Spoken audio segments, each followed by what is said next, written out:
حي على الصلاة.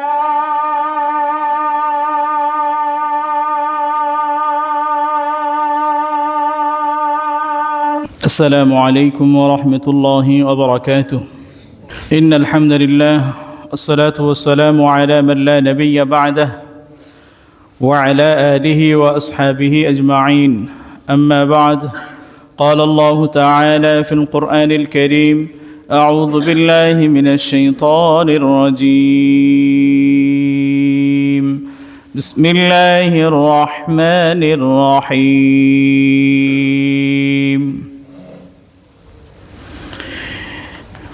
شهر رمضان الذي ينزل فيه القرآن هدى للناس وبينات من الهدى والفرقان، فمن شهد منكم الشهر فليصم.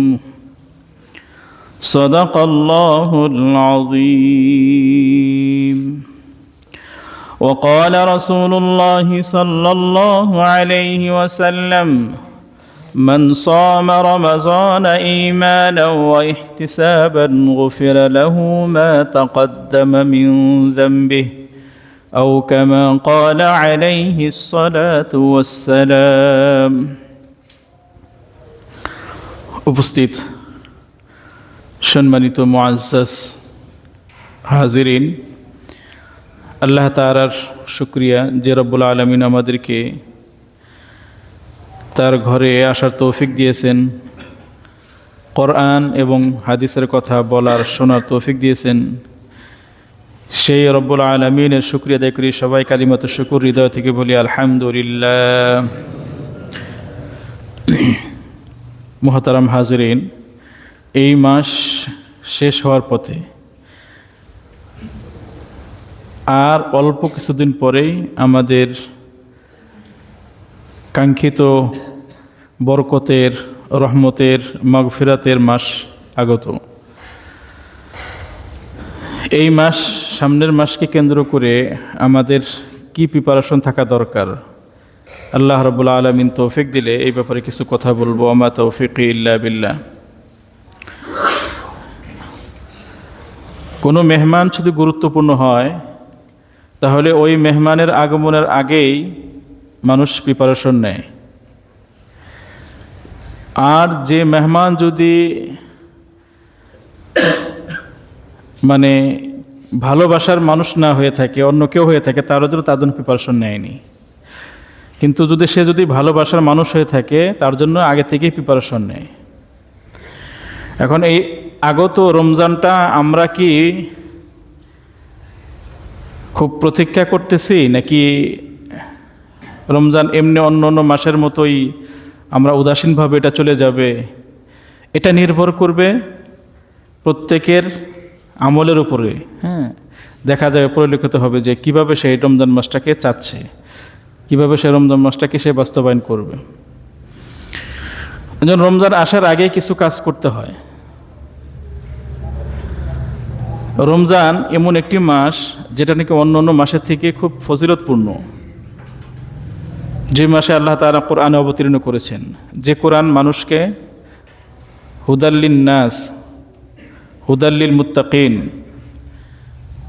আল্লাহ তাআলার হেদায়েতের গ্রন্থ। ফামান শাহিদা মিনকুমুশ শাহর, আর এই রমজান মাস যে পাবে সেজন্য তার মাসের রোজাটা পরিপূর্ণভাবে আদায় করে, সেজন্য রোজা রাখে। আর হাদিসে আসছে, আল্লাহ রাসূল সাল্লাল্লাহু আলাইহি ওয়াসাল্লাম বর্ণনা করেন, মান সামা রমাযানা ঈমানান ওয়া ইহতিসাবান গুফিরা লাহু মা তাকাদ্দামা মিন যামবিহি। যে ব্যক্তি ঈমানের সাথে সওয়াবের আশায় রমজানের রোজা রাখলো, আল্লাহ তাআলা তার জীবনের পিছনের সমস্ত গুনাহগুলো আল্লাহ মাফ করে দেন। সুবহানাল্লাহি ওয়া বিহামদিহি। পিছনের গুনাহগুলো, সগীরা যে সমস্ত গুনাহগুলো আল্লাহ তাআলা এই রোজার মাধ্যমে ক্ষমা করে দিয়ে থাকেন। এর জন্য এই মাসটা, আর হাদিসে আসছে, ইযা জা রমাযান ফুতিহাত আবওয়াবুল জান্নাহ ওয়া গুল্লিকাত আবওয়াবুন নার ওয়া সুফিদাতিশ শায়াতিন ওয়া মারাদাতিল জিন, আও কামা ক্বালা আলাইহিস সালাতু ওয়াস সালাম। যখনই রমজান আসে তখন ফুতিহাত আবওয়াবুল জান্নাহ, জান্নাতের দরজাগুলো খুলে দেওয়া হয়। ফালাম ইউগলাক মিনহা বাবুন, কোনো একটি দরজা বন্ধ রাখা হয় না, সকল দরজাগুলো খুলে দেওয়া হয়। ওয়া গুল্লিকাত আবওয়াবুন নার, আর জাহান্নামের দরজাগুলো সব বন্ধ করে দেওয়া হয়। ফালাম ইফতাহ মিনহা বাবুন, আর জাহান্নামের কোনো দরজাকে খুলে রাখা হয় না। ওয়াসুফিদাতি শায়াতিন, আর শয়তানগুলোকে শৃঙ্খলাবদ্ধ করে দেওয়া হয়। এই সুবর্ণ সুযোগ, এই মাসকে যখন আমরা ভালোভাবে পরিপূর্ণভাবে কোরআন এবং সুন্নাহ অনুযায়ী আদায় করতে পারবো, তবে আমি এর সওয়াবের আশা করতে পারি। যদি আমি এর জন্য প্রিপারেশন না থাকে, তাহলে আমার জীবন থেকে রোজা আসবে চলে যাবে, আমার কোনো ফায়দা হবে না। কোনো সাহাবাই কেরাম তার জীবনে একটা মাস পেয়েছেন, তারা ওই রমজানটাকে খুব গুরুত্বভাবে আদায় করেছেন, তারা সফল হয়েছেন। আর আমাদের জীবনে 15টা 20টা 30টা করে রোজা আসতেছে, কিন্তু আসতেছে আর যাচ্ছে। এবার আমরা সবাই প্রিপারেশন নিব যেন এই আগত রমজানটা অন্যান্য সকল রমজান থেকে একটু ব্যতিক্রম হয়, ইনশাআল্লাহ। এর জন্য আগে থেকে কি কি কাজ করা দরকার, এই ব্যাপারে কোরআন এবং হাদিসের কথা কিছু বলবো ইনশাআল্লাহ। মুহতারাম হাজিরিন, এই রমজান, এই রোজাটা প্রথম এটা হিজরতের পরে এটা ফরজ হয়েছিল, দ্বিতীয় হিজরিতে। এর আগে রাসূল সাল্লাল্লাহু আলাইহি ওয়াসাল্লাম মক্কা থাকতে ওই প্রতি মাসে 3 দিন রোজা রাখতেন। মক্কা থেকে যখন মদিনায় হিজরত করেন, তখন মুহররমের রোজাগুলো করতেন এবং বলছেন যে তোমরা এই রোজাটা রাখো, মুহররমের রোজাটা।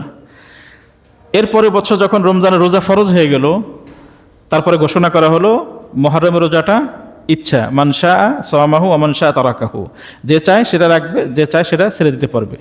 মানে তখন এটা সুন্নত হয়ে যায় মুহররমের রোজাটা, আর রমজানের রোজাটা একটা ফরজ। এই রমজানের রোজা যদি আমরা উপকার পেতে চাই, অবশ্যই আমাদের কিছু কাজগুলো আগে থেকেই আমাদের করতে হবে। তার মধ্যে একটা কাজ হলো যে তওবা এবং ইস্তেগফার, এটা 1 নম্বর কাজ হলো, আমাদের একটা কাজটা করতে হবে। দেখেন, ভালো একটা জিনিস কোনো পাত্র রাখতে গেলে পাত্রটাকে পরিষ্কার করতে হয়। যদি পাত্রটা যদি নোংরা থাকে, ওই পাত্রে কিন্তু কেউ ভালো জিনিস রাখে না। মনে করেন আপনি কোনো পাত্রে দুধ রাখবেন, এখন ওটাকে তো পরিষ্কার করবেনই, আবার রাখার সময় আবার চেক করবেন যে এটা ময়লা আছে কি না, কারণ একটু ময়লা থাকলে কিন্তু কি হবে, দুধটা নষ্ট হয়ে যাবে। যে এখন আল্লাহ তাআলার এই রহমতটা, মাগফিরাতটা আমার কাছে আসতে গেলে এই গুনাহ নামক জায়গা থেকে, এখান থেকে তওবা করতে হবে। হাদিসে আসছে, যখন মানুষ কোনো গুনাহ কাজ করে তখন একটা অন্তরে কালো দাগ পড়ে, যখন আরেকটা করে তখন আরেকটা কালো দাগ পড়ে, যখন আরেকটা করে তখন আরও কালো দাগ পড়ে। এরকম কালো দাগ পড়তে পড়তে পড়তে ওই জিনিসটা, কলবটা কালো হয়ে যায়। আর যদি কোনো বান্দা কোনো গুনাহ হয়ে যায়, মুমিনের গুনাহ হবে যদি হয়ে যায়, ওয়াল্লাযীনা ইযা ফাআলু ফাহিশাতান আও যালামু আনফুসাহুম যাকারুল্লাহ ফাস্তাগফারু লিযুনুবিহিম। এখানে একটা শব্দ ব্যবহার করেছে ফাটা, এটা হলো মানে দুইটা শব্দে বা দুইটা বাক্যের মাঝখানে সংযোগ স্থাপন করার জন্য হয়, এটাকে আতফ বলা হয়। এই ফাটা এরকম শব্দ যে সে দেরি করবে না। যেমন কেউকে বলা হলো আবু বকর আসছে, তারপর ওমর আসছে, ফা দিয়ে ব্যবহার করা হলো। এখন এর মাঝখানে যদি ফা ব্যবহার করা হয়, যদি এবং শব্দটা অতঃপর বা এবং, এই যদি ফা ব্যবহার করে বলা হয় যে মানে তারপরে আসছে, ফা দিয়ে ব্যবহার করলে তা বোঝাতে খুব তাড়াতাড়ি আসছে। আর যদি ওয়াও দিয়ে ব্যবহার করে, তার মানে কখন আসছে একটু দূরেও হতে পারে। আল্লাহ তাআলা কোরআনে কারীম বলেন, যখন কোনো বান্দার, মুমিন বান্দার কোনো গুনাহ কাজ হবে, সাথে সাথে ফাস্তাগফারু লিযুনুবিহিম, সে সাথে সাথে ইস্তেগফার করবে, দেরি করবে না গুনাহের জন্য। কারণ জানে যে মৃত্যুর কোনো গ্যারান্টি নেই, যে কোনো সময় মৃত্যু আসতে পারে। এজন্য আমাদেরকে তওবা করতে হবে। এই আল্লাহ তাআলার এই মাসকে উপভোগ করতে গেলে, এই মাসের সওয়াবের আশা করতে গেলে অবশ্যই আমাকে আগে তওবা করতে হবে। আর আল্লাহ রাসূল সাল্লাল্লাহু আলাইহি ওয়াসাল্লাম তো দিনে 70 বার বেশি তওবা করতেন। কোনো হাদিসে আসছে 100 বারের বেশি তওবা করতেন। যে রাসূল সাল্লাল্লাহু আলাইহি ওয়াসাল্লাম ছিলেন নিষ্পাপ, তারপরেও তিনি এত তওবা করতেন। তাহলে আমাদের দিনে কত হাজার বার আমাদের তওবা করতে হবে। তওবাটা বেশি বেশি আমাদের করতে হবে, কারণ তওবা এখনো আমাদের কিন্তু সময় আছে। তওবা কবুলটা হয় কখন? যতদিন পর্যন্ত পশ্চিম আকাশে সূর্য না ওঠে। আর দ্বিতীয় আরেকটা হলো মা লাম ইউগারগির আনিল মাউত, মৃত্যুর গড়গড়ানি না হয়, মৃত্যুর মানে যন্ত্রণা যখন শুরু না হওয়া পর্যন্ত আল্লাহ তাআলা তওবা কবুল করতে থাকেন। আমরা যারা এখানে আছি, আমাদের তো কারো এরকম না যে মৃত্যুর যন্ত্রণা আমাদের শুরু হয়েছে বা পশ্চিম আকাশে সূর্য উদয় হয়েছে।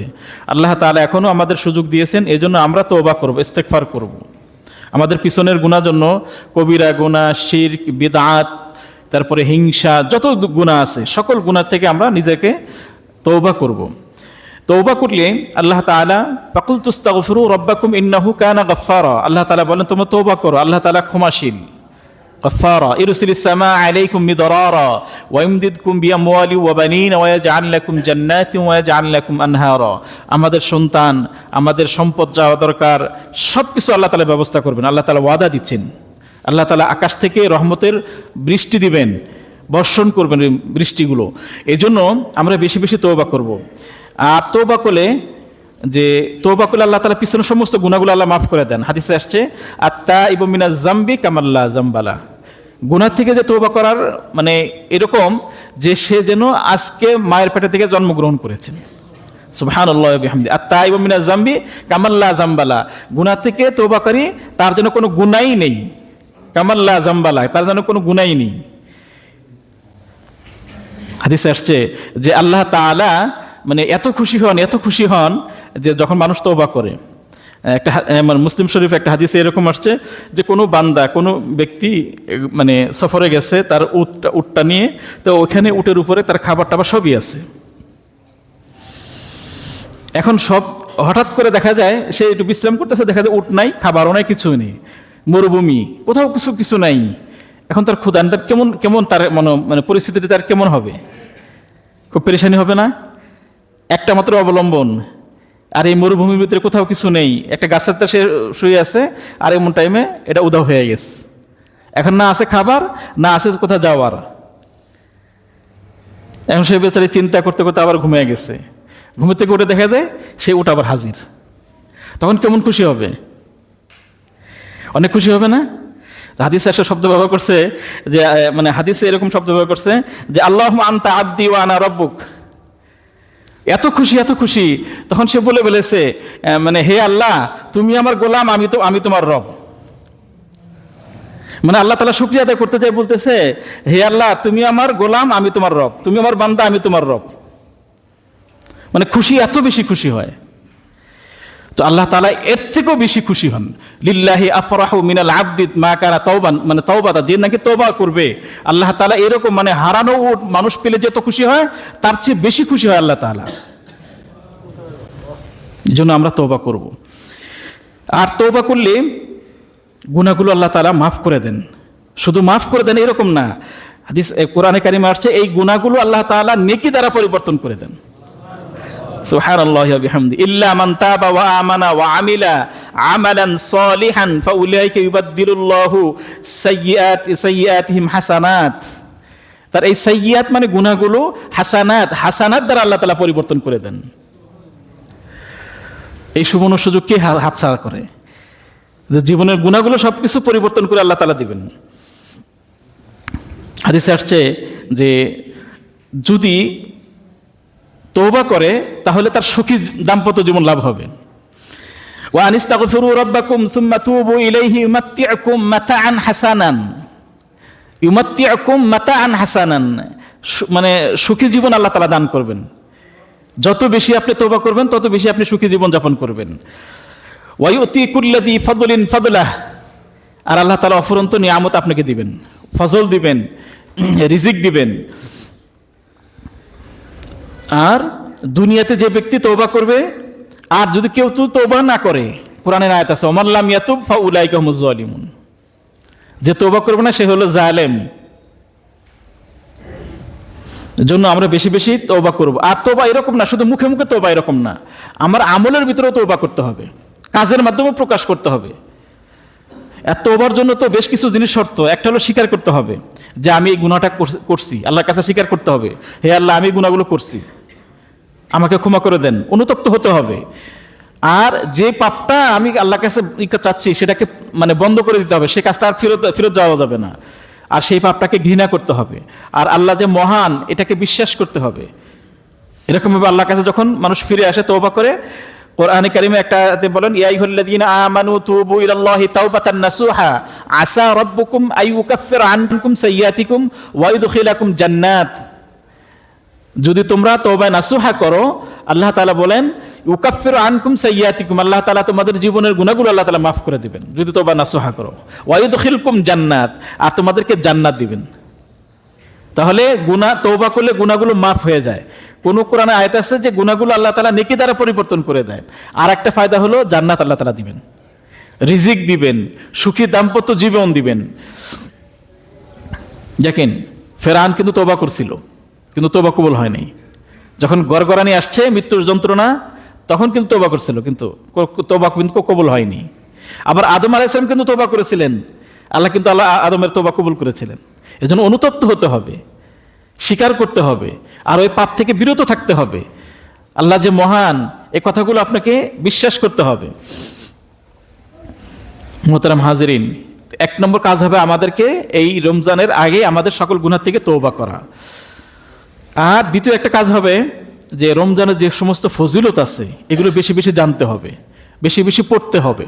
যত বেশি আমি জানবো, যত বেশি আমি বারবার কল্পনা করব, আমার এই মন, আমার অন্তর এটাকে মানে অ্যাকসেপ্ট করবে তাড়াতাড়ি। বেশি বেশি আমাকে কল্পনা করতে হবে রোজার এতগুলো ফায়দা,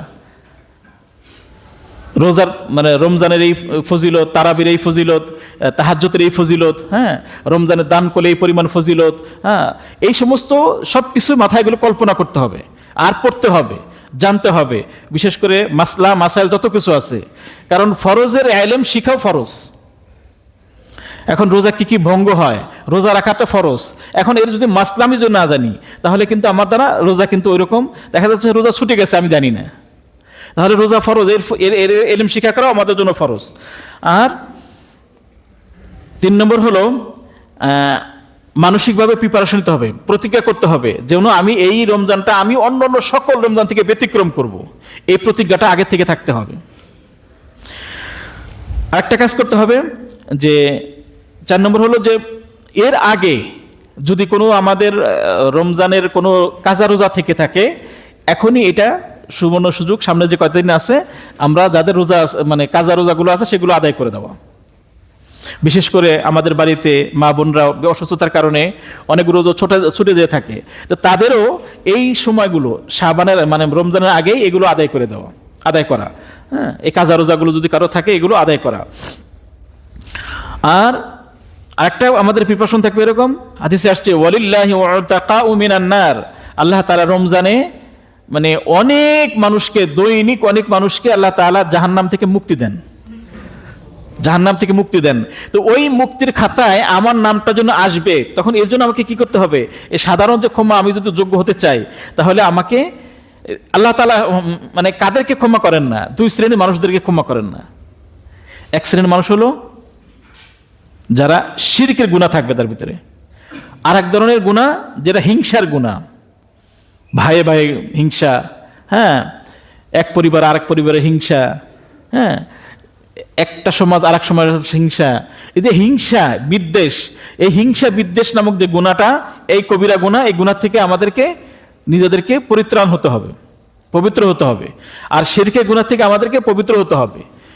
তবে আমরা কিন্তু সাধারণ ক্ষমা ওয়ালিল্লাহি উতাকাউ মিনান নার, যে রমজানের যে রোজার ফজিলত যদি আমরা পেতে চাই, এই 2টা গুনাহ আমাদের ত্যাগ করতে হবে, এই গুনাহগুলো আমাদের ত্যাগ করতে হবে, এই কবিরা গুনাহগুলো।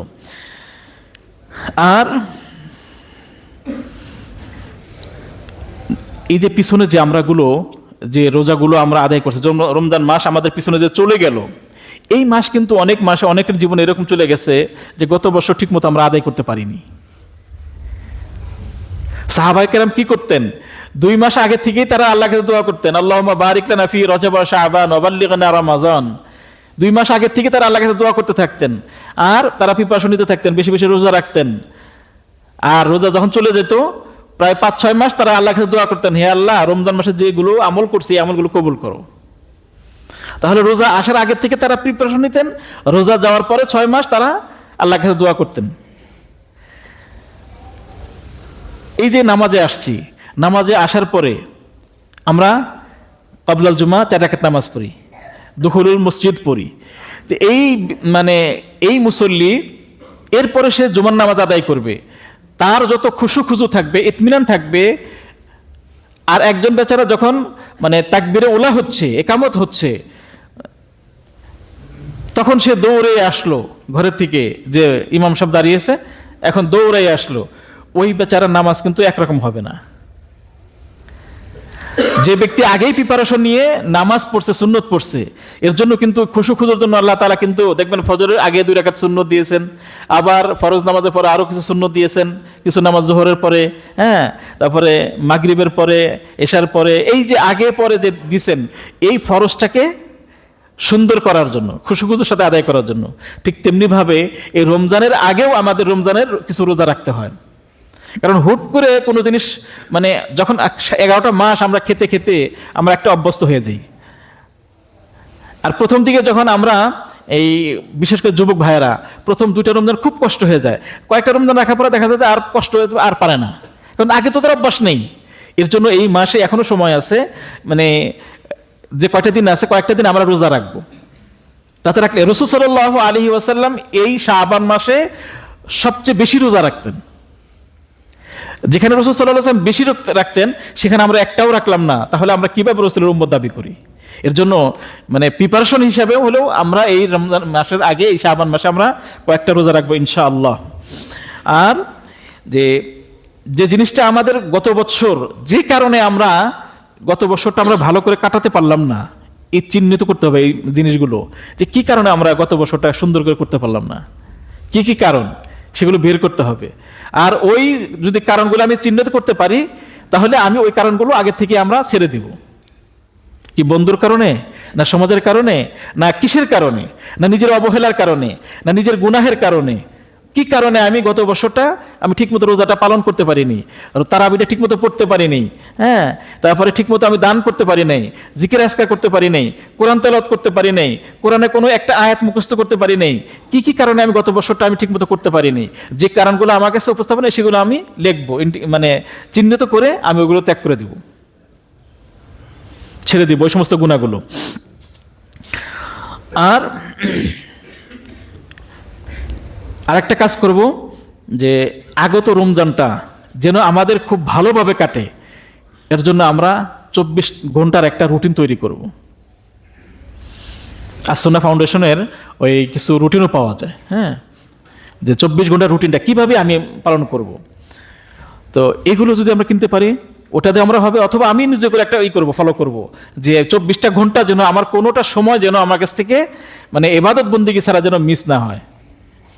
রুটিন মাফিক যদি আমি কাজ করি, একজন সফল স্টুডেন্ট, তাকে যদি জিজ্ঞাসা করা হয় যে সে কিভাবে সফল হয়েছে, সে বলবে আমি রুটিন মাফিক আমি কাজ করেছি, রুটিন মাফিক সফল পড়াশোনা করেছি।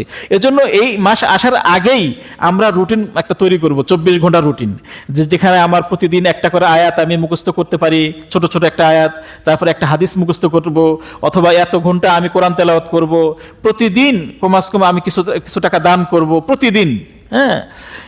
আমরা তো যে পরিমাণ, যার যেরকম সামর্থ্য আছে, যাকাতও যারা আছে তারা তো ফরজ আদায় করবই, সাথে সদকা, এটা আগে থেকে আমাদের প্ল্যান থাকতে হবে।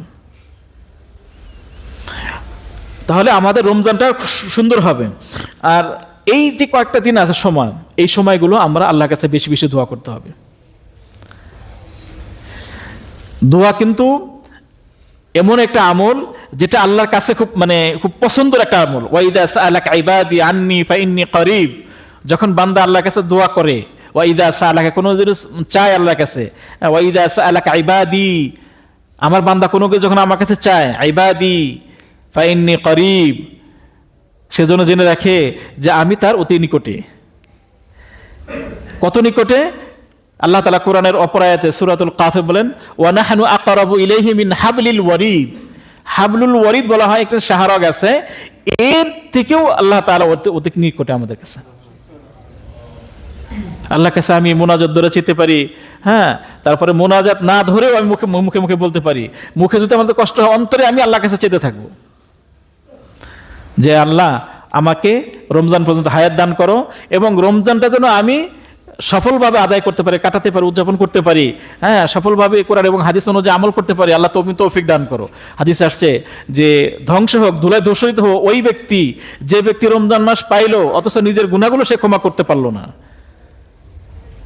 এই জন্য রমজান যদি আসার আগেই, এখন এক বেচারা যে এখান থেকে মনে করেন যে একটা ট্রেন যাচ্ছে, ট্রেনের কয়েকটা বগি আছে, এখন ট্রেনের বগির ভিতরে কোনো বগির ভিতরে দেখা যাচ্ছে ওই আপেল আছে, কোনো বগিতে আছে আঙ্গুর আছে, কোনো বগিতে হ্যাঁ বিভিন্ন ধরনের ফল আছে।